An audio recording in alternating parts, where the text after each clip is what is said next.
həmişəki kimi həyəcanlıyıq, qonağımızı gözləyirik. Qonağımız çox möhtəşəm bir insandır. Çünki düşünürük ki, bugünkü podkastımıza da məhz onun kitabına həsr edəcəyik. Çünki qonağımız 15 iyulda dünyaya gəlmiş Profesör Şahmar Əsgərovdur və onun kitabı Heydər Əliyevin həyatının unikal səhifələri.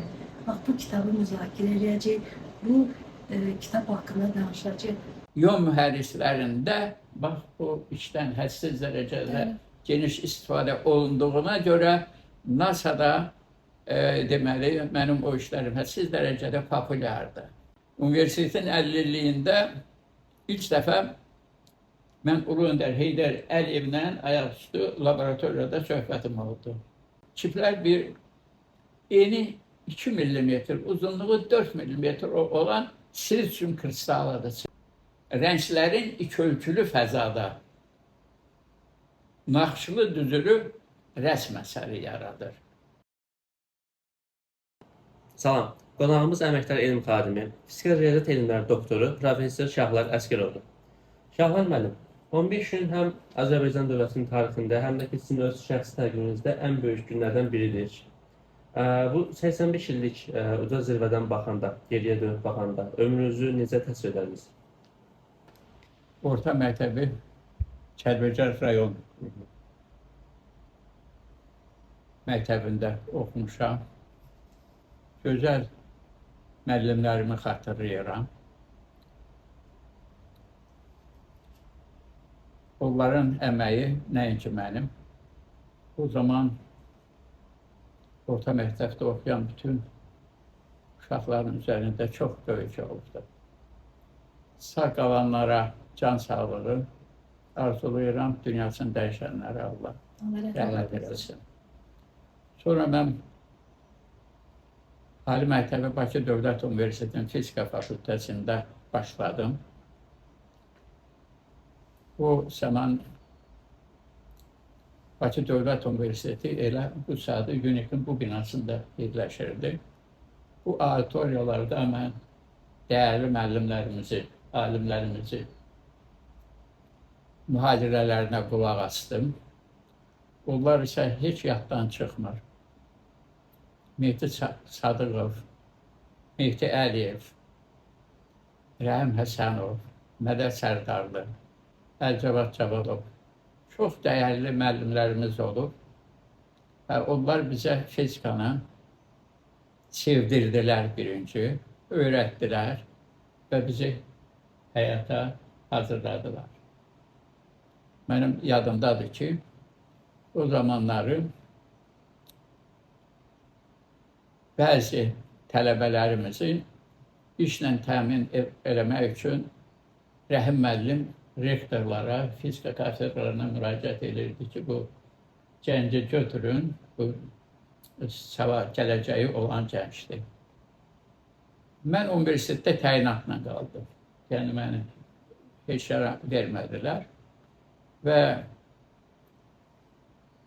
63-cü ilin oktyabr ayından mən Bakı Dövlət Universitetində işləyirəm. 63-cü ilin. 37 il oradan, 26 ildə burada. 63. Universitetlə əlaqəm var. Universitetin aspiranturasına girdim bir neçə ildən sonra. 20 işi aparmaq üçün kafedra müdürü məni Leningradda Profesör Lev Aronoviç Sena deyilən bir profesorun məktublaşdı. Mən onun rəhbərliyi ilə hədsiz dərəcədə maraqlı bir tema başladım. O tema geniş oxucu kütləsi üçün heç nə deməz. O katod tozlaması adlanır. Yəni vakuumda luminofor lampalardan misal göstərmək olar. Luminofor lampaların katod tərəfləri iki tərəfdən istəyərsiz qaralma olur. O qaralma tozlanmadır. İyonlar qızaran wolfram metalını bombardıman eləyir, atomlar şüşənin üzərinə qonaraq qara ləkə əmələ gətirir. Bax, o ləkənin yaranma fizikasını mən öyrəndim. Maraqlı nəticələr aldıq. Rəhbərim çox məmnun oldu bu işdən. Sonra mənim bu işim rəhbərlə birlikdə o zaman Rusiyanın ən sayılan jurnalı Bərk cisimlər fizikası deyilən jurnalda geniş bir məqalə şəklində çap olundu. Bu mənim ilk elmi uğurumdur.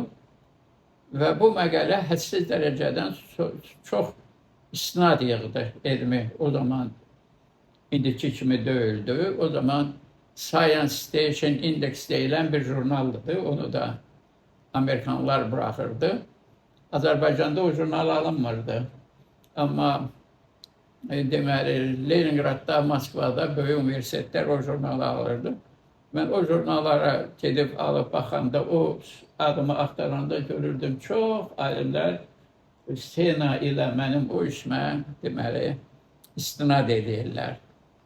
Niyə istinad edirlər? Bu kosmosun tədqiqi ilə bağlıdır. Kosmosun tədqiqi ilə Amerikada NASA deyilən bir təşkilat məşğul olur. Bəli. Bu NASA'da deməli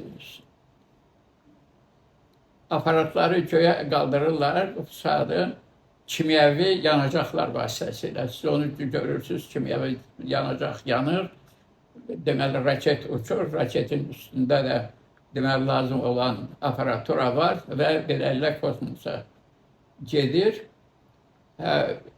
O aparat ki, kosmosa çıxır və kimyəvi raket vasitəsilə kosmosda o aparatı hərəkətə gətirmək, istiqamətini dəyişmək, başqa yerə yönəltməyi ona da motor lazımdır. Ona iyon mühərrikləri deyirlər. İyon mühərriklərində bax, bu işdən hədsiz dərəcədə geniş istifadə olunduğuna görə NASA'da deməli, mənim o işlərim hədsiz dərəcədə populyardır. Həm NASA'da, həm də Amerikanın Aeronavtika və Kosmonavtika İnstitutunda. Cleveland deyilən NASA'nın Amerikada deməli şəhər var. Orada kosmik tədqiqatlarla və iyon mühərrikləri ilə məşğul olan böyük institutlar var. O institutlarda mənim bu işimi hədsiz dərəcədə bəyənirlər. Və beləliklə aspiranturanı qutarıb mən Bakıya gələndə bu temanı mən Azərbaycanda inkişaf etdirdim. Bir neçə aspirant yetişdirdim. Onlar deməli bu temanıdan müdafiə etdilər. Və tezliklə də o zamanları biz təsdiqi Moskvadan alırdıq, öz təsdiqlərini aldılar.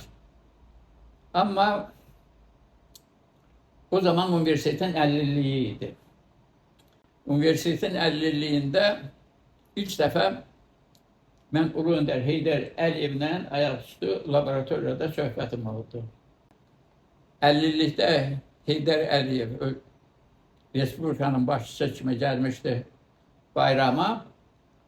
O zaman rektor deməli Əliyevdir. O başqa Əliyev, universitetin rektoru. Mehdi Əliyevdir. Gördüm ki, qapı açıldı laboratoriyanın. Mehdi Əliyev, Heydər Əliyev, Mehdi Əliyev, dalınca da universitetin 50-liyinə gəlmiş qonaqlar daxil oldu. Mənim də qurğum belə bu lampalar kimi işıq saçırdı. İşıq saçdığına görə Heydər Əliyev düz gəldi mənim qurğumun yanında. Allah rəhmət eləsin. Dedi, cavan oğlan, bu nə olan şeydir? Mən başladım bu qurğudan danışdım, elədim. Harada tətbiq olunacaq? Bizdə, dedim ki, bizdə mikroelektronikada tətbiq oluna bilər. O zaman mikroelektronika Azərbaycanda inkişaf etməyə başlayırdı. Hə, çox vacib deyib, çıxdı, getdi. Getdir başqa laboratoriyaya baxmağa. İlk dəfə mənim görüşüm orada oldu. Laboratoriyada çox işlədik, işlərimiz yaxşı olduğuna görə biz təsərrüfat müqaviləsi deyilən bir o zamanları əlavə maaş, əlavə pul, əlavə universitet tədqiqat aparmaq üçün imkan təsərrüfat müqaviləsi bağlayırdıq, Azərbaycanla bağlayırdıq, Moskvada, Zeynəqradda mikroelektronik institutlarla bağlayırdıq və beləliklə hətta mən Moskvada, Zeynəqrad şəhərində bir neçə gənc alimə də rəhbərlik etdim. Nə gözəl, mən çox Etdim. Və beləliklə gəldik, çıxdıq, deməli, 70-ci illərə, 1970-ci illərə. İlk dəfə olaraq vakuum texnikasından mən kitab yazdım, dərslik, öz əməkdaşlarımla birlikdə. Sonra ilk dəfə olaraq mikroelektronikanı təricə saldırıb mühazirələr oxudum özüm və deməli, tələbələrim. Bu mikroelektronikada siz tez-tez eşidirsiniz, indi çip deyirlər. Bəli. Hə, çiplər. Çiplər nə olan şeydir? Çiplər bir eni 2 mm, uzunluğu 4 mm olan silisyum kristalıdır. Silisyum yarım çəkiricidir. Onun üzərində sxem yığırlar. O 2, 4, 8 kvadrat millimetrdə böyük sxemlər yığmaq mümkündür. Və o balaca sxemlərlə böyük aparaturanı işlətmək mümkün olur. Yəni mikroelektronika belədir. O çiplərdir. O zamanları biz Azərbaycanda çiplər də istehsal edirdik. Çünki bizdə mikrosxema texnika deyilən bir mərkəz var idi. Və o mərkəzdə laboratoriyalar deməli işləyirdi. Biz onlarla əməkdaşlıq edirdik. Və gəldik 90-cı illərə çatdıq. Bəli. Ən ağır illər. Ən ağır illər çatdıq. Azərbaycan silkələnməyə başladı. 88-ci ildə, fevral ayında ermənilər Stepanakert mitinqə başladılar. Deməli, Azərbaycandan ayrılmaq iddiaları ilə çıxış etdilər. Güya onları orada sıxışdırırlar, inkişafına maneçil edirlər. Amma yalan böhtanıdır. Və beləliklə Azərbaycanda silkələnmə, siyasi silkələnmə, iqtisadi silkələnmə. Xaosdaydı. Hə, xaos başladı deməli. Hər tərəfdə özbaşınalıq xaos başladı. Ticarətdə, iqtisadiyyatda, mədəniyyətdə, ondan sonra elmdə. Və alimlər də bu işdə qoşulurdular, iştirak edirdilər. Yeni qurulan partiyalara üzv olurdular, öz sözünü deyirdilər, amma heç nə başa düşülmürdü ki, bu Azərbaycanı belə silkələyənlər kimdir, məqsədi nədir, doğrudanmı ermənilərindir bu, yoxsa ermənilər maşadır kiminsə əlində. Bunlar heç biri bizə aydın deyildi. Buradan baxanda çox şey aydındır. O zamanları çox şey aydın deyil. O zaman yadımdadır, Xudu Məmmədovdur, Bəxtiyar Vahabzadə idi və digər yazıçılar, alimlər vurluxurdular, gedirdilər günüz, bütün gün orada iclas, burada iclas, orada müzakirə, burada bunun kəmin axtarıb tapmaq lazımdır və partiyalaşma başladı Azərbaycanda. Azərbaycan Xalq Cəbhəsi Partiyası yarandı, Müsavat Partiyası yarandı, nə bilim, sosial demokratlar və çoxlu partiyalar yarandı. Bu partiyalar da qoşuldu buna, yenə deməli vəziyyət düzəldi. Azərbaycanda permanent hakimiyyət dəyişikliyi baş verdi. Kamran Bacırov getdi, yerinə Vəzirov gəldi, Vəzirov getdi, yerinə Mütəllibov gəldi, Mütəllibov getdi, yerinə deməli, Axıca gəldi, düzəlmədi ki, düzəlmirdi. Bir qrup insanlar, hansı ki bu partiyalarda təmsil olunmuyor, siyasətlə məşğul olmurlar, onlar da öz aralarında yığıldı ki, gəlin biz də qoşulaq. Neyniyək biz belədir? gördük ki, deməli, hakimiyyətə gəlib getdi siyasi partiyalar, amma məsələ düzəlmir. O zamanları cəmaatın arasında belə bir fikir də cəryan edirdi, həm mitinqlərdə ki, Heydər Əliyev də bu işə cəlb edir. Bir qrup ziyalılar, alimlər, Ziya Bünyatov, Sirus Təbrizli başda olmaqla, Murtuza Ələsgərov, Sait Qaralov, Fərəməz Maxsulov və digərləri dedilər, gəlin Heydər Əliyevi çağıraq. Heydər Əliyevin yanına gedib gələnlər hamı deyir ki, Heydər Əliyev Bakıya gəlmək istəmir, siyasətdə məşğul olmaq istəmir. Deyir ki, mənim yaşım artıq 70-ə yaxınlaşır, bu iş ağırdır, qoy cavanlar bu işlə məşğul olsun.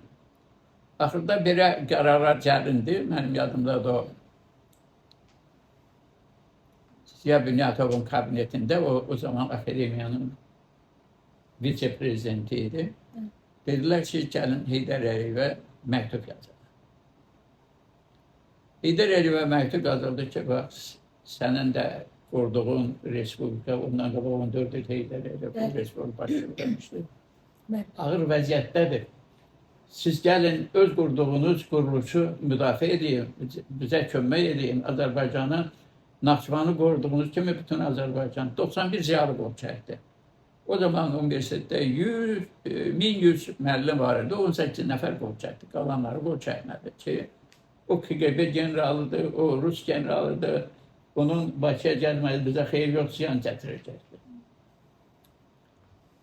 Və bu 91-lər deyilən bir təşkilat yarandı. Mən ona bəzən hərəkət də deyirəm, 91-lər hərəkəti. Getdi Heydər Əliyevin görüşünə. Heydər Əliyev bizə sualı bu oldu. Siz məni inandırın ki, mənim Bakıya getməyimin əhəmiyyəti var. Murtuza Ələsgərov danışdı, o biriləri danışdı, 5-ci mən danışdım. Mən danışdım, hərəsi də bir cür müraciət edirdi. Rus sektorun qutarandan Heydər Əliyev işləyirdi. Ondan sonra müəllimlər Heydər müəllim deyirdi. Partiya işçiləri Yoldaş Əliyev deyirdi. Hər bir cür müraciət edirdi. Mən də dedim, Heydər müəllim icazə verin, mən fikrimi bir kritika ilə başlayayım. Dedi, buyur. Dedim, Hindistan padşahı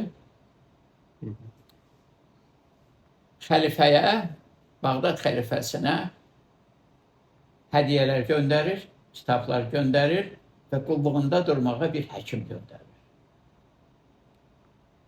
Xəlifə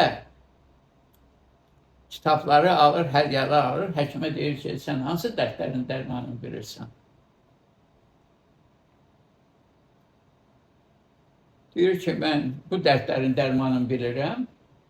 Bir dərmanım da var ki, siz onu açsanız, ağ saçlarınız qaralacaq, cavanlaşacaqsınız. Cavanlaşacaqsınız. Xəlifə deyir ki, o dərmanı atmaqdan mən imtina edirəm. Çünki ağ saç işıq rəngindədir. Ağ saçdan cəmaatın yoluna işıq düşər. Qara saç zülmət rəngindədir. Mən öz ağ saçımı qara saçlara dəyişmərəm. Dedim ki, siz ağ saçınızın işığına bütün Azərbaycanın ehtiyacı var. Gəlmişik ki, siz gələcəksən bu işdə Azərbaycanın bu problemin həllində iştirak edəsiniz. Bu əslində Əbdurrahman Caminin Baharistan əsərindən bir hekayədir, mən danışdım. Hiss elədim ki, çox xoşuna gəldi bu və ondan sonra yerdə qalan 40-a yaxın insanlar çıxış etdi, gecə saat 12-ni atlamışdı. 12-nin yarısında bizi qəbul elədi. Ona görə İrandan gəlmiş, Zəncandan gəlmiş deməli nümayəndə heyəti ilə söhbət edir gecə. Biz isə gecə saat 12-dən sonra. Və hardasa 2-də, gecə 2-də söhbət qutardı. Səhərisi partiyanın, Yeni Azərbaycan Partiyasının təsis konfransı başladı. Bəli. Və beləliklə bu partiya təsis olundu. Partiya təsis olandan sonra Və biz Heydər Əliyevə məktub yazdıq, o məktuba cavab verdi, dedi ki, mən gəlib bu partiyanın sıravi üzvü olmağa hazırım. Və beləliklə Yeni Azərbaycan Partiyası yarandı. Şahlar müəllim, Heydər Əliyevin həyatının unikal səhifələri, bu kitabın ərsəyə gəlməsi bizə çox maraqlıdır və ümumiyyətlə burada hər şeyi mi yazdınız, yoxsa məsələn hardasa fikirləşəsiniz, illər keçsə, məsələn Allah qoysa, ömür vəfa eləsə, yəni bundan daha biraz da geniş formatda yazmaq istəyərdinizmi? Heydər Əliyev Azərbaycan xalqının yetişdirdiyi çox dahi insanlardan biridir. Elə həm də birincisidir. Bunu hardan görə bilərsiniz? Türkiyənin bir baş naziri olur. Bülent Ecevit. Bülent Ecevit deyir ki, Heydər Əliyev, Heydər Əlizoğlu 1000 ildə bir dəfə doğulan dahidir. Türkiyə böyük dövlətdir. Böyük bir dövlətin baş nazirinin bu sözü sıradan bir söz deyil, çox dərin bir sözdür. Bundan sonra başqa bir misalda deyim. Heydər Əliyev dünyasını dəyişəndə Amerikanlı Xarici İşlər Nazirinin müavini dedi ki, Heydərin ölümü ilə dünya biraz balacalaşdı. Bu iki söz adamı yerindən tərpədir. Qaldı ki, sizin sualınıza da cavab, Sertikov deyilən bir Rus jurnalisti də dedi, Heydər Əliyev haqqında çox şey məlumdur. Heydər Əliyevdə hələ çox şey də məlum deyil. Bəli. Bax, bu üç nəhəng insanların prizmasından baxanda hiss edirsən ki, Heydər Əliyev 1000 ildə bir dəfə doğulan dahilərdəndir. Bunda gəlin biraz açıq danışaq da. 1000 il bundan, bizim 1000 ildə bir doğulan dahilərimiz var mı? Var. Bir nəfər mən tanıyıram. Nizami Gəncəvi. Nizami Gəncəvidən sonra Heydər Əliyev Azərbaycanlı olaraq ikinci Azərbaycanlıdır ki, onun ölümü ilə dünya biraz balacalaşır və bir böyük dövlətin baş naziri də deyir ki, o 1000 ildə bir doğulan dahidir.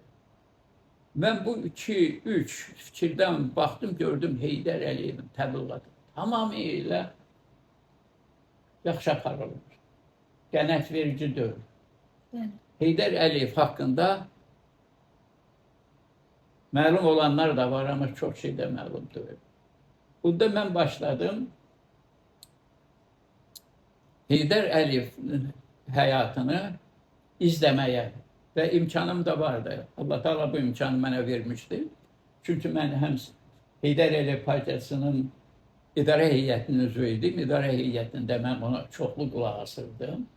Həm də bir deputat kimi onun ideyalarını biz parlamentdə müzakirə edirdik, partiyada müzakirə edirdik. Yəni mən bu prosesin içində olan bir adam oldum. Və gördüm ki, biz Heydər Əliyevin böyüklüyünü dərk eləmirik. Misal deyim. Heydər Əliyev dünyasını dəyişib,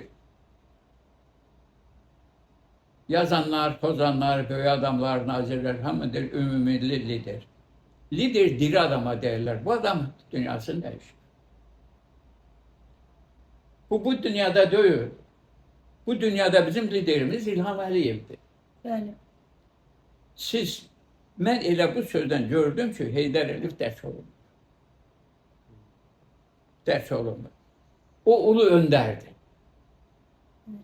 Atatürk Türkiyə üçün kimdirsə, Heydər Əliyev də bizim üçün odur. Bəli. Washington Amerikanlılar üçün kimdirsə, Heydər Əliyev də bizim üçün odur. De Gaulle Fransa üçün kimdirsə, Heydər Əliyev də bizim üçün odur. Adenauer Almaniya üçün kimdirsə, Heydər Əliyev də bizim üçün odur. Bu bizə dövlət qurub. Necə o saydıqlarım da dövlət qurub. Atatürk Osmanlı İmperiyası dağılıb, yerində Türkiyə Cumhuriyyəti. Heydər Əliyev də komünist demokratik cümhuriyyət olmuşdu. Onu komünistler sıradan çıkarttı. Komünist Partisi 70 yıl, 80 yıl hakim oldu.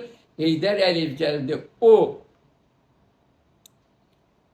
partiyanın yok, yeni bir, o partiyanın dediklerine yeni bir partiyanın, yeni Azerbaycan Partisi'nin dediklerinden devlet kurdu. Yani devleti kurmak ne diyen sözdü? Devleti kurmak tarihi şahsiyet diyen sözdü. Yani tarihte değişen, bu devletin tarihinde değişiyorlardı, yeni devlet kurdu ve tarih şahsiyet oldu. Ve Heydər Əliyev sağlığında 2002 ildə aprel ayının birinde Yeni Azerbaycan gazetinde ben onun Allah tarafından gönderilmiş şahs kimi təqdim ettim. Ama onun tarihi şahsiyet olduğunu ise İki Sahil gazetinde yine 2002 yılda İki Sahil gazetinde ki Heydər Əliyev tarihi şahsiyyətdir. O zaman Heydər Əliyev bizim prezidentimiz idi. Yəqin ki o fikirləri də oxumuşdu. Çünki həmin ilin may ayının 28-də əkil qoyma mərasimində mənə qarşı hədsiz dərəcədə böyük bir diqqət göstərdi. Bütün mükafatlardan böyük diqqət. Bütün nə qədər böyük mükafat olur. O cəmaatın içindən aranıb gəlib mənim halımı sözdə əlimiz. Yani, O saatı mən ziyalara xüsusi qiymət verirdi. Başa düşdüm ki, o söz, o məqələni oxuyurdu. Bu tarixi şəxsiyyətdir. Bundan sonra indi Səyyan Aran deputatdır. Ama o zaman Yeni Azerbaycan gazetinin müxbiri idi. Yani 1 April 94-cü ildə ben dedim ki Messiyadır. Səyyad Aran dedi Missiyadır. Dedim yok Missiya değil Messiyadır. Dedi ki bu söz ne olan sözdür? Dedim ki bazı milletler dara düşəndə, yok olma təhlükəsi olanda Allah tarafından bir nicat veren bir Hristiyan gönderilir ve o milletin ölümünün parçalanmasını, mahvolmasının qabağını alır. O nicat verendi, o xilaskardır, o Messiyadır. Evet.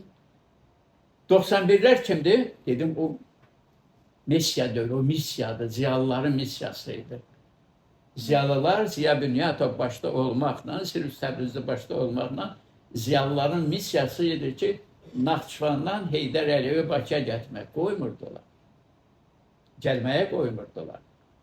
O Moskvadan Bakıya gələndə bir günün içerisinde ona o kadar zəh vuruldu KGB tərəfindən də dövlətin dəm təhlükəsizliyi ki çıx buradan get gene. O poşt samalyotu ilə Naxçıvana uçdu.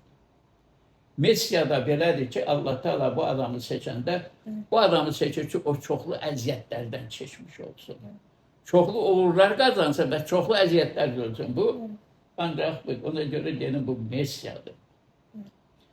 Ziyalıların missiyası Heydər Əliyevin missiyası Azərbaycanda bərqərar oldu. Geldi, dövlətimizi qurdu. Müəllim kimi Avropa ölkələrinə getdi xəritə ilə. Qarabağı göstərdi, ədalətsizliyi həm müəllim kimi, həm siyasətçi kimi təbliğ edirdi. İrfan Çatmaz vardı, burada Avrasya gazeti çıxırdı, onun böyüdü.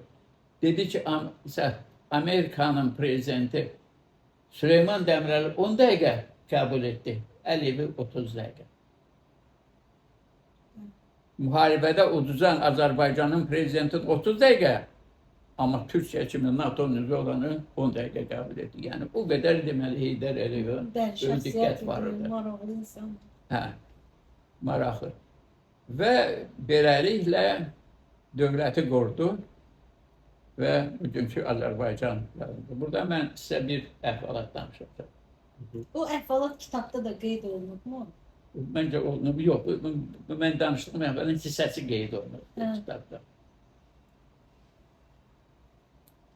Franz Kafka deyilən bir Çex yəhudisinin əsərində belə bir hekayə var.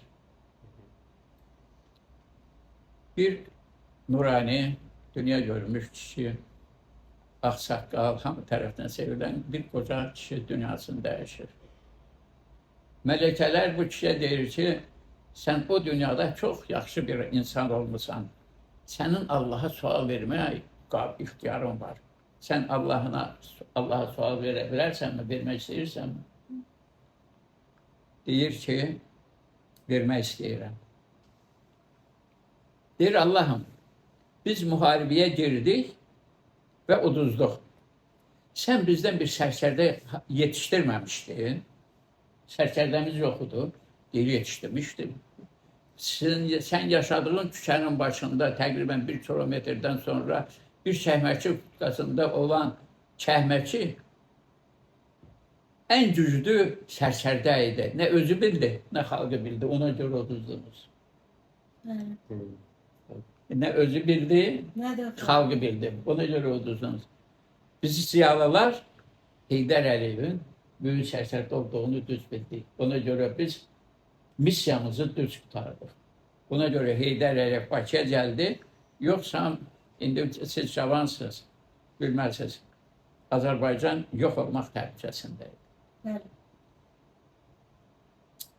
Misal üçün Heydər Əliyevin bəzən müqayisə edirlər, bir misalını deyim. Mən indi çoxdan biraz siyasətdən kənar olmuşam, çünki yaşım belə, xəstəliyim belə imkan vermir.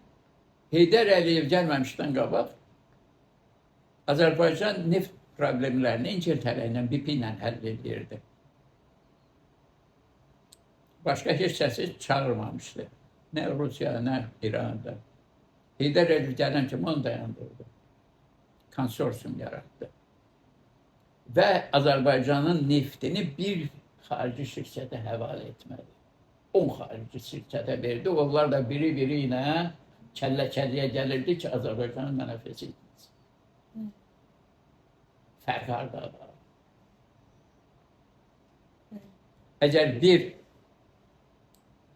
şirkət Azərbaycanla rəhbərlik edəsə, o şirkət Azərbaycanı tamamilə yeyib tutaracaq. Şahlan müəllim, bayaq da qeyd etdiyiniz kimi sizin elmi araşdırmalarınız NAS tərəfindən ion mühərriklərin hazırlanmasında istifadə olunur. Ümumiyyətlə siz bu uğuru necə qarşıladınız? Mənim özüm üçün də çox maraqlıdır Şahlarla. Məsələn, indiki gənclər nəsə bir balaca da bir iş eləyirlər, amma onu o qədər belə şişirdirlər, fərqli gəzirlər. O qədimi deyirdilər ki, küçənin iki tərəfində gəzirlər ki, mən bunu elədim. Məsələn, çox maraqlı idi ki, o boyda yeniliyə, o boyda belə ilkə imza atmaq, özü Azərbaycanın təmsil eləyərəkdən atmaq. Ümumiyyətlə, nə hisslər yaşayırdınız ki? Yəni, mən bunu bacardımmı? Mən bunu belə elədim? Yəni, nə hisslər idi? O bir gənc idiniz. Yəni, o sizdə nə baş verdi? Yoxsa heç işiniz o qədər çox idi, heç vaxt ayıra bilmədiniz? Və mən sizə dedim ki, o işlər çox böyük, deməli, isnadlar aldı. Mən bir neçə akademiya üzv seçirdim. Rusiya Təbiətşünaslar Akademiyası. Ruslar ona Rossiyski Akademiya İstisiznaya deyirlər. Təbiətşünaslar Akademiyasına. Sonra Rusiyada Sosial və Pedaqoji İlmlər Akademiyasına mən akademik seçildim. Azərbaycanda deməli dövləti də məni deməli fəaliyyətimi dövlət tərəfindən qiymətləndirdi. Deməli, mən şöhrət ordeni layiq görüldüm, əməkdar elm xadiminə layiq görüldüm. Əməkdar elm xadimi adını alanda və bu iki adətən ənənə belədir ki, bir adamı mükafatlandıranda onun işlədiyi universitet təqdimat yazır. Nazirlik də prezidentə var.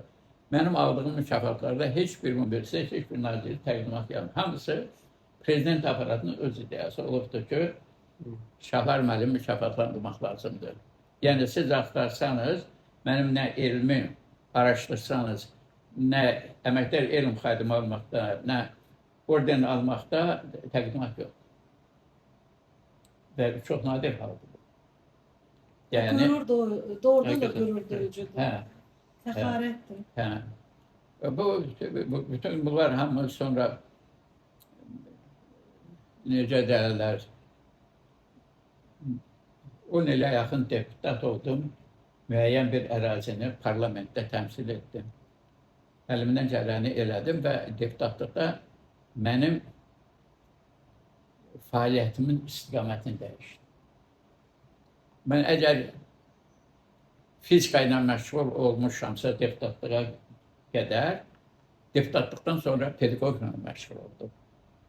Pedaqogika ilə məşğul oldum. Çünki mən elm və təhsil komitəsinin indiki dillə desək sədri idim və komitəmizdə də çox böyük nüfuzlu insanlar var idi. O nüfuzlu insanların köməyi ilə çox şeylərə biz nail olduq. Misal üçün, mən özüm nələr etdim bu sahədə. O zamanları Azərbaycanda Təhsil İnstitutu tərəfindən bir 9 ballı qiymətləndirmə sistemi 6 rayonda tətbiq olundu. Lənkəranda, Qubada, Gəncədə, Bakıda 9 ballı. Mən çox pedaqoglardan soruşdum, telefon vasitəsilə elə-belə çağırıb, söhbət eləmək ki, bu qiymətə tərif verin. Gördüm qiymətin. Biz qiymət sözündən istifadə edirik ki, uşağım 5 aldı, müəllim deyir 5 verdim, 4 verdim, 3 verdim. Amma qiymətin tərifini bilən yox. Qiymət nədir? Mən başladım, bax orada qiymət nədir? Oradan başladım bu işi analiz eləməyə. Analiz elədim, bir məqələ yazdım. O zaman elektronika, təzə elektron jurnalları təzə idi. Bir Moskvada elektron jurnalda bunu çap elədim. Çox böyük müsbət reaksiyalar gəldi Moskvadan. Ondan sonra bu məni həvəsləndi, bu işi bir əstə. İndi siz də sual verə bilərsiniz, qiymət nədir? Hamınız institut oxumusunuz, hamınız 5 almışsınız, 4 almışsınız. Qiymətə mən tərifi belə verdim. Qiymət bildiyimin, bilməli olduğuma olan nisbətinin faiz göstəricisinin rəqəmlərlə ifadəsi.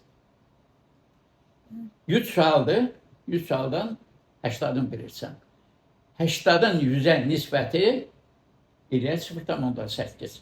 0,8'in faiz göstərisi 80'də. 80% bilmə ilə 4 deyən sonra ona 4 deyirsiniz. 100% bilsəydiniz 5 alardınız. Bildiyinizin birinci mən 1000 illərdir istifadə olunan qiymətə tərif verdim.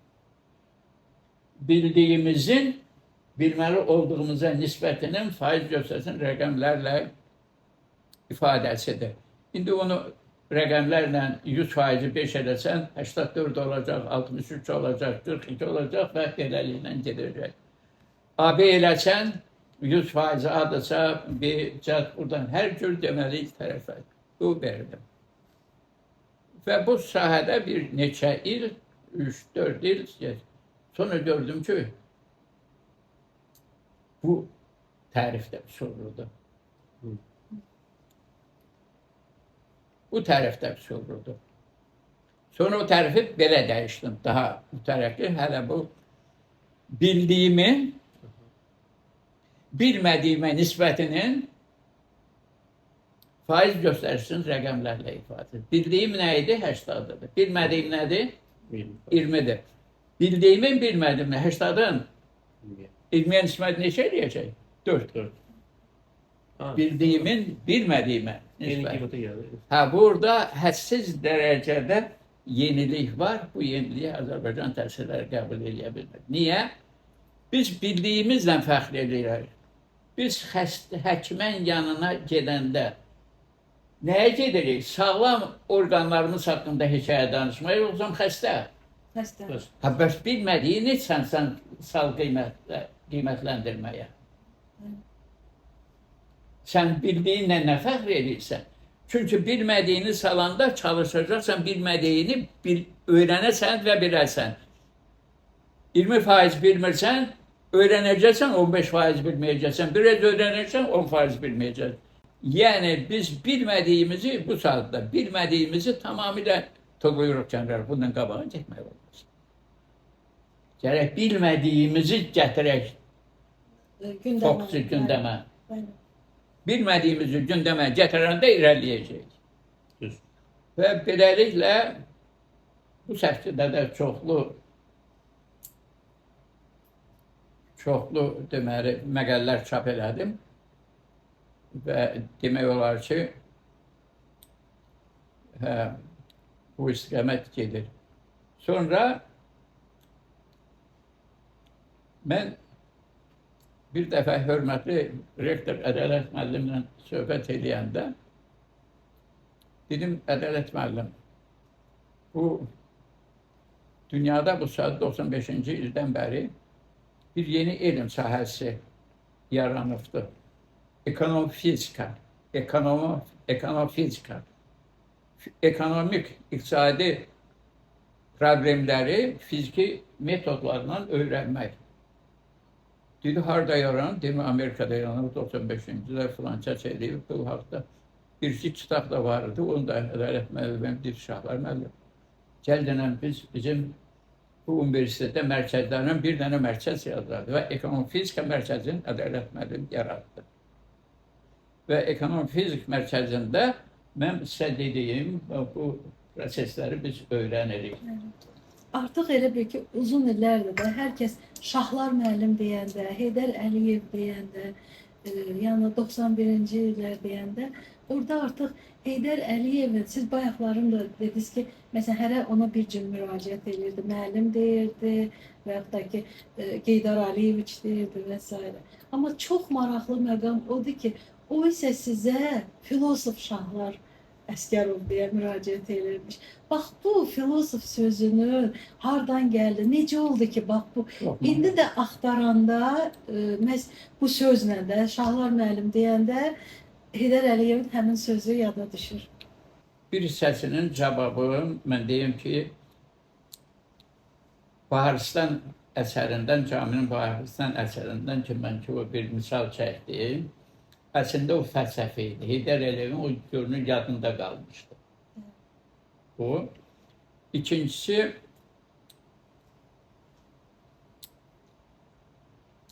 Lissabon sammiti deyilən bir sammit vardı. Orada Azərbaycanın taleyi həll olunanda Heydər Əliyev çox böyük dəyənək göstərir və qol çəkmir. Deyir ki, siz əgər mənim Qarabağım ermənilərə vermək niyyətiniz varsa, onda mən bu sammiti boykot edirəm. Qol çəkməyəcəm, yekun sənət olmayacaq. Süleyman Dəmirəl də Heydər Əliyev danışır, Amerikanın Xarici İşlər Naziri də ki, Heydər Əliyev bu yoldan çəkindirmək istəyirlər. Nəysə bir kompromis həll tapırlar, Heydər Əliyev razılaşır, qol çəkir. Yəni, Azərbaycanın mənəfi müdafiə olunur həmin konferansda. Həmin konferansın Bakıda deməli, müzakirəsi gedir prezident aparatında. İctimaiyyətlə Heydər Əliyevin görüşü və Heydər Əliyev o konferans haqqında məlumat verir. Bir neçə nəfər danışandan sonra söz mənə verildi. Əvvəldən də deyilmişdi, deyim ki, deyilməmişdi, yox, deyilmişdi. Mən çıxdım, bir cümlə işlətdim. Cümlə belə idi. Əgər bu kitablarda var o cümlə, dəqiqləşdirmək olar, amma fikrimdə də qalıbdı. Sözlərin bir ölçülü fəzada naxışlı düzülüşü şeirdir. El bilir ki, sən mənimsən, yurdum yuvam istəmirsən. Sözlər naxışla qoyulubdur. Rəngslərin iki ölçülü fəzada Naxçılı düzülü rəsm əsəri yaradır. Səttar Bəhruzadənin əsərləri yadınıza salın. Səslərin üç ölçülü fəzada naxçılı düzülüşü musiqi yaradır, mahnı yaradır. Üç ölçülü fəzada. Siyasət dörd ölçülü fəzada baş verir. Üçü məkan, biri zamandır. Zaman nə idi?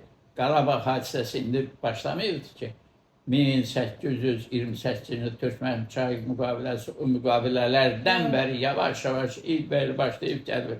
Zaman da var, məkan da var. Azərbaycan, Ermənistan, məkan. Siyasət dörd ölçülü fəzada baş verir. Üçü məkandır, biri zamandır. Siz Azərbaycan xalqının mənafeyini bir siyasətçi kimi çox hədsiz dərəcədə yüksək dərəcədə müdafiə etmişsiniz. Buna görə ziyalılar adından sizə bir öz təşəkkürümü bildirirəm.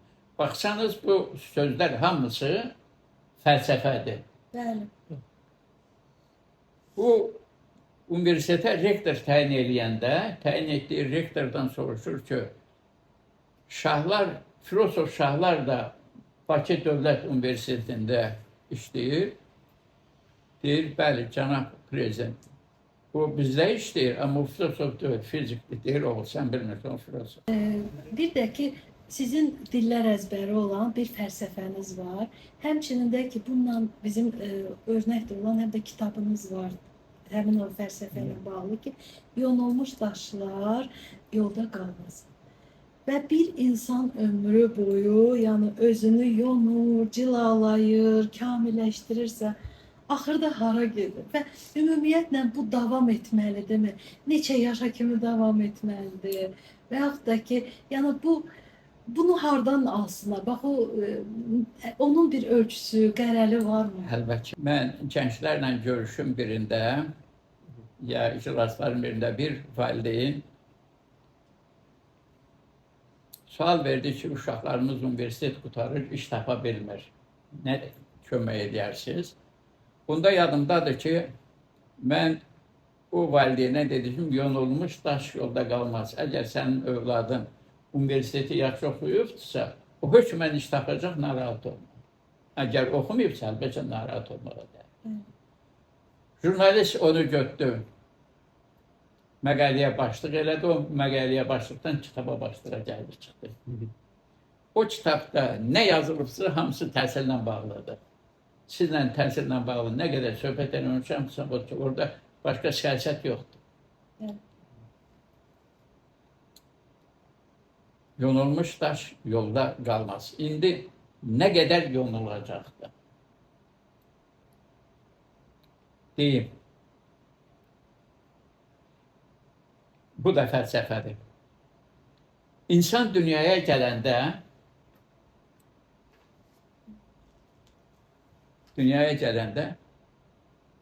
şəxsi mənafə ilə gəlir. Körpə anadan olanda ağlayır. Niyə ağlayır? Yemək istəyir. Şəxsi mənafədir. İnsan yaşa dolduqca böyüyür, şəxsi mənafə, hələ ictimai mənafə yoxdur. Hətta Xatəmlə bağlı deyirlər, biraz mötərizə üçün bir əlavə sual verin. Hətəmin qardaşı da çox əl-açıqlıq edir, amma hamı ona adını çağırmır. Hətəmin qardaşı deyir. Anasından soruşur ki, niyə mən də Hətəm kimi əl açıqlamda, amma mənim adımı çəkmirlər Hətəm. Deyir, sən uşaq olanda, döşümdə olanda, bir ana uşaqla gələndə bir döşümə əmirdin, o birisini də 50 qoyurdun ki, anam vermə ona süd. Amma Hatəm əksin eləyirdi. Mənə baxırdı, gözümə baxırdı, deyir, bəlkə o uşaqda yetişdirəcək. Baxın, insan anadan olanda şəxsi mənafə ilə doğulur. Şəxsi mənafə ilə böyüyür. Düz ibtidai sinifə gələnə qədər belə gedir. İbtidai sinifdə uşağın biri qələm yadından çıxıb gətirməyibdir. Əgər yoldaşı sumkada əlavə qələmi varsa ona verirsə, o başa düşür ki, varı dövləti, əşyanı paylaşmaq xeyirli şeydir. İctimailəşir. Ona görə mənim bu yerdə valideynlərə də sözüm, söhbətim çox olur. Uşağın zəmbilinə, çantasına yemək qoyanda almanı bütöv qoymayın, 5-6 yerə bölün qoyun. Deməyin ki, özün ye, heç hesab vermək. Deyilən istəyən olsa yoldaşlarla paylaş. Tərbiyə eləməlisən. Yoxsa mümkün deyil. Tərbiyə eləməsən, ictimai mənafe yaramaz. Deməli, yaşa dolduqca nə olur? İctimai mənafe. Yaranır. Hamı istəyir ki, metro yaxşı istəsin, avtobuslar yaxşı istəsin. Amma ictimai mənəfi, şəxsi mənəfi gödənlər nə edir? Maşın alır, bahalısını alır. Bizim cəmiyyətdə də bu saatı hər iki mənəfi işləyir. Həm ictimai mənəfi işləyir, həm şəxsi mənəfi işləyir. İctimai mənəfi bizi o daşı yonur. Şəxsi mənəfi daşı yormur, daşı saxlayır. Və beləliklə, biz hamımız nə vaxt ki, bu düşüncəyə sahib olacağıq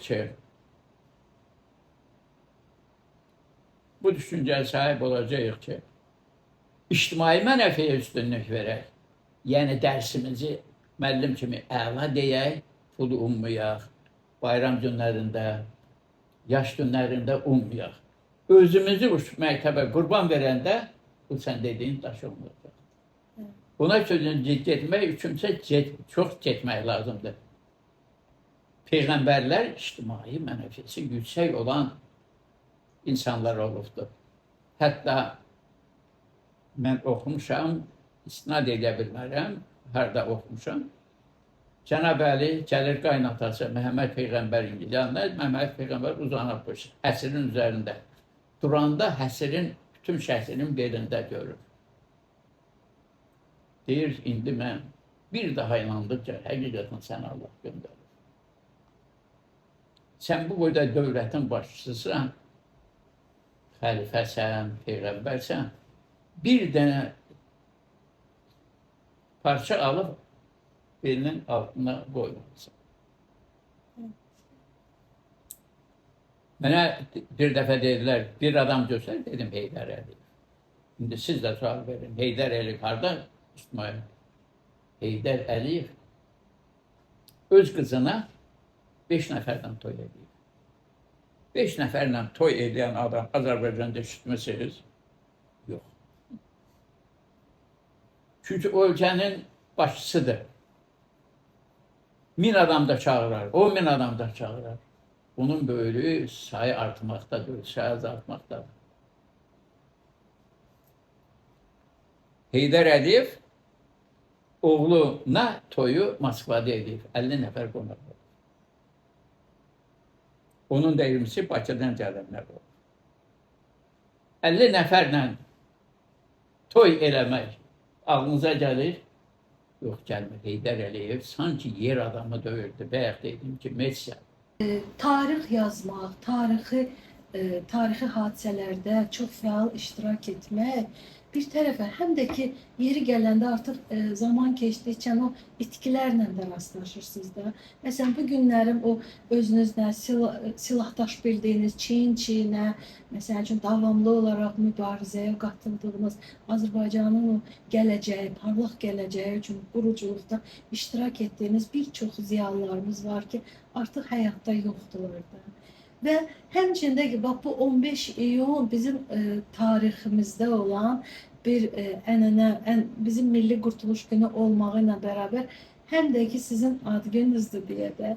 Məsələn üçün, olurmu ki elə məsələn o yerləri görsənir. Məsələn ən azı o ad günü keçirdəndənmi, yığışandamı və hətta elə insanlar var ki onların təbrikini gözləyərdiniz. Təəssüf ki o təbriklər yoxdur. Kaş ki o təbrik bugün də olardı.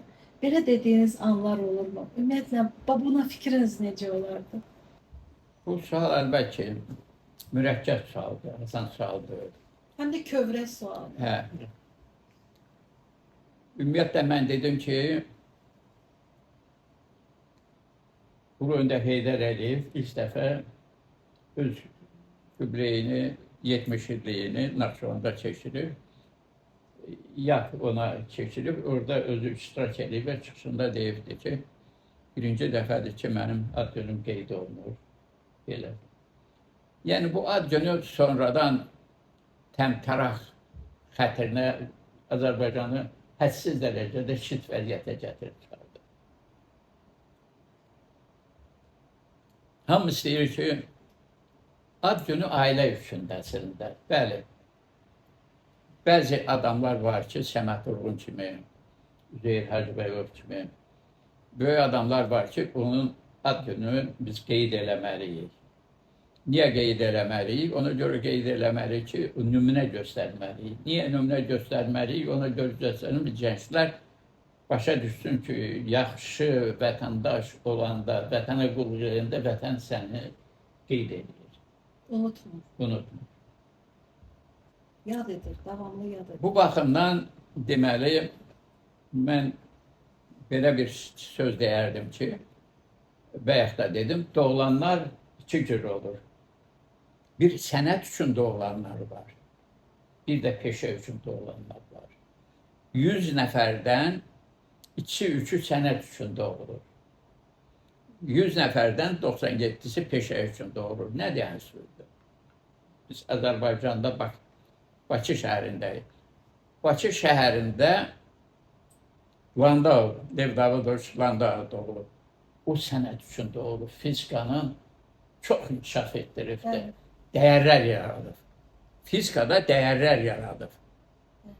Amma Bakıda 310, 320 orta məktəbdə fizika müəllimləri var. Onlar dəyər yaratmır. Onlar dəyəri tədris edir. Yəni nəsildən nəsil ötürür. Ona görə biz dəyər yaradanlara deməli yubiley keçirməliyik. Dəyəri yaşadanlara yubiley keçirməməliyik. Bunu gəlin tətbiq edək musiqiyə, çünki bizim xalq musiqini çox qabardır, çox istifadə edir. Əlbaba Məmmədov var. Bir də mənim çox sevdiyim Səxavət Məmmədov var. İşitmişsiniz? Bəli, bəli. Bunların hansı dəyər yaradandır, hansı peşə üçün yaranmışdır? Baxsanız, çətin sualdır. Mən bu sualı Facebook'da da verdim, 2-3 dəfə cavab ala bilmədim. Səviyyə çatmır. Orada mən Əlibaba Məmmədov, Arif Babayevi, Yaqub Məmmədovu və Hacı Baba var idi. Hacı Baba Hüseynovu. Bəli. Bunları dedim ki, bunları sıraya düzəndə birinci yerə kimi qoyacaqsınız? Birinci yerə dəyər yaradanı qoymalısınız. Və onda bu 4 nəfərdən dəyər yaradan kimdir? Əlibaba Məmmədov, Hacı Baba Hüseynovu. Onlar muğama yeni təsniflər, yeni şeirlər, yeni muğamatı genişləndirir. Amma digərləri sadəcə muğamatı hədsiz dərəcədə yaxşı ifadə edir. Yaxşı ifadə edən 100 il bundan sonra da ondan da yaxşı ifadə edən gələcəkdir. Adım bilmirik. Amma yaratma, yaradıcılıq ölmür, yaradıcılıq olur. Buna görə bayaqları dedim, Əlibaba Məmmədov, Səxavət çox mən xoşuma gələn muğamatçıdır. Həmişə də çox ona qulaq asıram. Amma Əlibaba Məmmədov yeni mahnılar yaradır, yeni deməli təsniflər yaradır. O bir təsnif var ya, bizim o əsərimizin adına onu Vətən yaxşı, Vətən. Bir də Xudayar təsnifi. Bu yaradıcılıqdır, bu sənət əsəridir, yaradır Əlibaba. Amma digərləri onu sadəcə oxuyur. Oxuyanla yaradan bir olmalıdır. Sənət əsərin yaradanlara yubilə çəkmək lazımdır. Yəni dəyər yaradana, dəyər yaratmayana yubilə çəkmək ailə tərtibində olmalıdır, ailə çevrəsində olmalıdır, işlədiyi məktəb səviyyəsində olmalıdır, işlədiyi deməli müəssisə səviyyəsində olmalıdır. Biz dəyəri sənət oxuna çəkməliyik, yubiləyik. Üzeyir Hacıbayev. Siz də bizim dəyərlimizsiniz. Yox, mən... Bir də mən, bax sizə kim təbrik etsə sevinərdiniz. Kim sizi təbrik etsə? Valla Çox çətindir. Çətin sualdır. Heç də səndən mən gözləmirəm ki, məni təbrik etsin. Dünyaya gəlmişik, eləmişik. Mənim bir dəfə deyirəm ki, dünyada mənim ən xoşbəxt adam ki, Heydər Əliyev gəlib mənim halımı soruşubdur. Bəli. O bütün o mükafatlardan qəlbində durur. Bəli. Mükafatlardan qəlbində durur. Ona görə deməli, amma bu o demək deyil ki, eyni zamanda bunu biz yaşatmalıyıq. Özümüzə görə yox. Bəli. Gənc nəsillərə. Gənc nəsillər bilsin ki, bax, əgər gecə-gündüz işləsə, ona da bu əl çalarlar. Mənim yadımdadır ki, eşitmişəm. Yazıçılar İttifaqının bir tədbiri olur, söz Səməd Oğruna verəndə zal hədsiz dərəcədə möhkəm əl çalır. Yazıçılar İttifaqının sədri deyir, ay cəmaət, tanıdığımız Səməd Oğrundur da, dayanın, qoyun sözünü desin. Səməd Oğrun deyir ki, o əl çalmaq üçün mən gecələr səhərə kimi fikirləşmişəm ki, mən nə yazım xalqıma ki, xalqımın xoşuna gəlsin, qoy çalsınlar. Çox gözəl. Qoy çalsınlar. Ona görə əlbəttə mənə elə gəlir ki, mən yaşlı adama yubileydən çox misal üçün mən tərəfdarıyam ki, 85 yaşın zirvəsindən baxsın gənclərə tövsiyələr versin. Bəli. Mən yaşamışam, 85 yaşında misal üçün xarici dili öyrənin tövsiyədir. Misal üçün yazıya bağlanın, tövsiyədir. Yazıya bağlanın. Misal üçün Azərbaycan xalqı, milləti yazıya bağlanmalılar. Türkiyədə və Avropada bax bu vərəqi 4 yerə bölürlər. 4 yerə böləndə 4də 1 olacaqdır. Onu mağazinlərdə də satırlar gündəlik üçün. Gündə birin qoy cibinə, get yenə şəhəri gəl, axşam qeyd edirlər Tulla arxivinə. Bir ildən sonra sən arxivdə olan o vərəqləri toplanda görürlər səndən maraqlı ömür yaşamısan. Bəli. Nə maraqlı ömür yaşamısan. Bəli. Bunu dində də var ki, nəyisə zəncirləyin, bilikləri zəncirləyin. Zəncirləmək, yəni onu qeyd edeyim bir yerdə. Misal üçün, mən elə bir çıxış etsəm, deyərəm ki, gənclərə, çalışın ictimai mənafeyini tez mənimsəyin, ictimai mənafeyə qulluq edin. Çünki biz hamımız ictimai mənafeyə qulluq eləsək, tez qüdrətli dövlət olarıq. Bunun da dövlət olmasın, Heydər Əliyev tərifini verib. O 91-lərə məktubunda belə bir cümləsi var.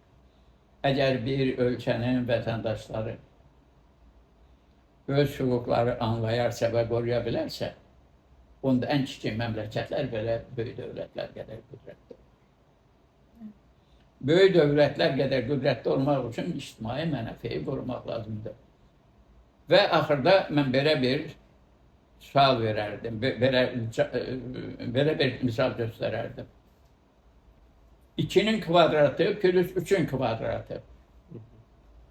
Neçə eləyər? 12. 2-nin kvadratı, 3-ün kvadratı. 9, 13. Bir də 2 plus 3-ün kvadratı. 5, 25. Hansı böyükdür? 25. Deməli, biz hamımız varlı olsaq, varlı olmağa çalışsaq, qabağa getməyəcək. Biz gəlin birləşək, sonra varlı olaq. Bəli. Yaxşı yaşamanın formulasıdır bu. Gəlin birləşək, sonra varlanaq. Sonra varlanı birləşməyək. İki varlı adam bir yerdə yola getməz. Ailə qururlar, sonra dağılırlar. Həyat budur. Bax, bunu mən deyərəm 85-ci ilin zirvəsindən baxanda bunu görürəm. Varlanıb birləşməkdənsə birləşib varlanmaq daha yaxşı. Baxın, ona görə mənə yurda iş keçirib medal verməyən, mənə şərait yaradın, cəfəri söz deyil. Müəllim, sizin ömrünüzün istənilən bir vaxtına gedə bilsəydiniz 5 dəqiqə müddətinə, orada kimlə görüşərdiniz və nə danışardınız? Mənə elə bir şans verilsəydi, mən Heydər Əliyevlə görüşməyi üstünlük verərdim və ondan təhsil qanunu haqqında bəzi tövsiyələrini eşitmək istərdim. Bizə zaman ayırdığınıza görə biz sizə çox təşəkkür edirəm. Və bayaqların biz danışdıq, amma fikirləşirəm də ki, bəlkə də həyatımızda elə insanlar olur ki, məsələn, indi evə gedəndə bəlkə də yadınıza düşəcək ki, kaş ki geri dönəndə həmin insanla da görüşə bilərdim. Çünki ən azından bir çox insanlar vardı ki, həyatımızda onlar məsələn görə bilmədilər Kəlbəcərin geri dönüşünü, Azərbaycanın işğal olunmuş ərazilərinin geri dönüşünü onlar görmədilər. Yəni bugünkü günümüzü görmədilər və düşünürəm ki, sizdə də belə bir hiss yarana bilərdi. Həm də ki, öz-özümə həmişə fikirləşmişəm ki, məsələn, İçinizdə məsələn o ağrı olubmu Kəlbəcərdən kənarda qalmaq, ona əl çatan olmamaq, yəni əliniz çatmırdı da bir müddət 30 ilə yaxın xalqımızın əli çatmırdı istənilən doğma torpaqlarına. Məsələn, həmənki o dönəmi, məsələn, siz onu necə deyərdiniz? Məsələn, o həsrət, məsələn, kitablarınızda, fəlsəfənizdə, hardasa sizə o belə, necə deyim, dəydimi? Məsələn, görsətdimi özünü? Kəlbəcər böyük bir ərazidir. Mən bu ərazinin hardasa 10 sotunda böyüyüb başa çatmış bir adamam. Yəni 25 metr belə, 40 metr belə bir ərazidə. Mənim üçün çox maraqlıdır, Kəlbəcər doğmadır. Amma o yer ki, mən orada böyümüşəm, daha doğrusu Kəlbəcər vətəndir. Amma o yerdə ki, mən doğub böyümüşəm, o mənim üçün doğmadır. Bax, o 8 sot. Çünki o 8 sotda mənim atamla, anamla münasibətlərim, onların da mənə qayğısı, onların mənə tapşırığı, onlarla, qohum əqrəba ilə, orada olubdur, toy eləmişik, orada olubdur, mərasim olur, yas mərasim olubdur. O doğmalıq, o torpaqda, o 8 sotladır, bütün Kəlbəcər ərazisindədir. O torpaqda yaşamağı, çünki o mənə tarix yaşadır, mənə xatirələr yaşadır. Axı ondan 100 metr aralıq mənə bir torpaq versələr, məndə o xatirələrdə o yoxdur. O mürəkkəb məsələdir. Çox mürəkkəb məsələdir. Doğma torpaqda, onu Allah bizə imkan verər, deməli. Çox şükür ki, biz bu günləri gördük. Bəli. Bu cəhətdən mən misal üçün sizə deyim ki, biz bəzən qələbəni azaldırlar, maştabını azaldırlar. Deyirlər ki, 30 illik problemi həll elədi Azərbaycan prezidenti. 300 illik məsələni həll elədi. Bəli. 30 illik deməklə onun miqyasını azaltmaqla, onun əməyini elə zədələmək olmaz. Ona görə mən istəyərdim ki, Qarabağın azad olması ilə bağlı Azərbaycanda elə bir monumental əsər yaratsınlar ki, onun en azı 300 yıl ömür olsun, Kız Qalası kadar. Ve bütün insanlar desin ki 2020-ci ildə Qarabağ azad olunanda bu əsər yaranıbdır. Onu tarixdə var, tarixi öyrənməklə mən sizə resept deyə bilmərəm, tarixdə var bu. Misal üçün təsəvvür edin ki, Bakıya giriş qapısında böyük sütunlarla Vaşqlarda o maşın yolları var. Üstündə də Azərbaycanın geribi bu bir deməli sütunlarla Bakıya giriş qapısı Qarabağ xətrinə və yaxud monumental bir stella, bir daş uzun deməli Leninqradda deməli Qış sarayında olan kimi və başqa elə bir monumental elə bir şey olsun ki, ən azı 200 il, 300 il ömrü olubdur. 30 illik ömrə üçün lazım olan abidələr qoyulur. Amma bu 30 illik üçün qoyulmalı deyil, 300 illik qoyulmalıdır. Ancaq 1828-ci ildən bəri olmalıdır. Bu 30 illik deyil, bu böyük bir, amma bunu da, bu böyük əsərimizi də biz deməli yaddan çıxartmamalıyıq. Amma doğrudan da bizim yaşlılara ehtiyacımız çoxdur. Onların öğüt nəsiyyətinə, təcrübəsindən gələn o necə deyim, fikirlərinə, onların o müdriklüyünə, həmçinin də ki, məsələn, biri var ki, özün başına gələ, yavaş-yavaş özün yolunlasan gəlsən. Bir də var ki, insanların, siz öncəki daha dünya görüşü geniş olan insanların təcrübəsindən, öğütlərindən baxıb daha asan yolunulub, yəni cilalanır, artıq belə də yola çıxır. Gözəl deyiliniz, mən də həmişə arzu edərdim, bəlkə də Səmətorğun 80 illik çıxışını oxuyaydım. Üzeyir Hacıbayevin 90 illik çıxışını oxuyaydım. Gənclərə Azərbaycan xalqına müraciətin.